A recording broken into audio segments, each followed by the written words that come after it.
ఈడ మొత్తం పేద గుడి లెక్క చేసిండ్రు కానీ ఇడంతా గోలెక్కు ఉన్నది. గుహ లోపలికి వస్తున్నా. మొత్తం రాయా ఇది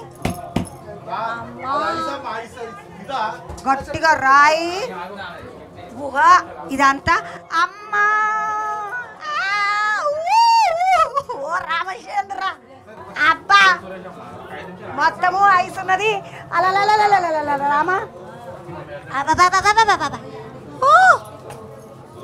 మస్తు ఐసులకేంచి రావాలి లోపలికి. అమ్మ ఈడ తట్టేసిండ్రు రామచంద్ర.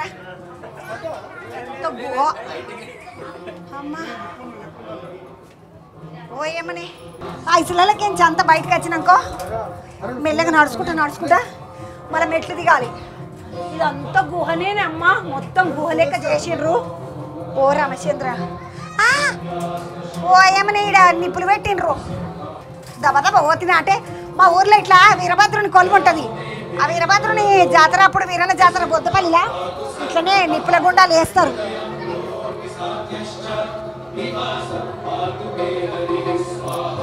ఈ నిప్పుల మీద కొంచెం రాంగ్ ఇక్కడ ఒక్క పారు చూడండి అమ్మా. నరసింహస్వామి హిరణ్యకశిపుని కాడుపు జీరి పేగులు మెడలు వేసుకుంటాడు కదా, ఆగో అది పెట్టిండ్రు. ఓ యమ్మనే ఓం నమో నారాయణాయ ఓం నమో నారాయణాయ అంటారు కదా. అగో నరసింహస్వామిని చూడండి రామా. కిందనేమో తాబేలు, ఇటుపక్కకు అటుపక్కకు జిరాఫీలను పెట్టిండ్రు, అద్దాల జిరాఫీలు.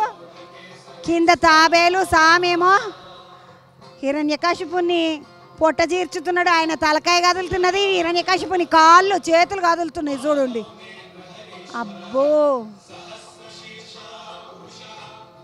ఆ స్వామి ఆడ హిరణ్యకశిపుని కథను చూస్తున్నప్పుడు, ఇది చేసేటప్పుడు అందరు సకల దేవతలు అందరు వచ్చి, స్వామి చాలా గరం మీద ఉంటాడు కదా కోపంతో, అప్పుడు అందరు వచ్చి స్వామికి స్తోత్రం పాడతారు. ఆ స్తోత్రం పాడినప్పుడు మొత్తం అందరు దేవతలు వస్తారు కదా. అగో అది ఒక బందుకేమో తాడుల మీద నడిచేది చెక్క బిర్జి ఉంటుంది కదా అట్లున్నది. ఇంకొక బందుకేమో ఈయన నారాయణమూర్తి, ఈయన నారాయణ అంటాడు కదా నారదముని. ఈడ కింద చూడుండే మా అమ్మ ఓయమ్మ. ఈరోజు నేను మొత్తము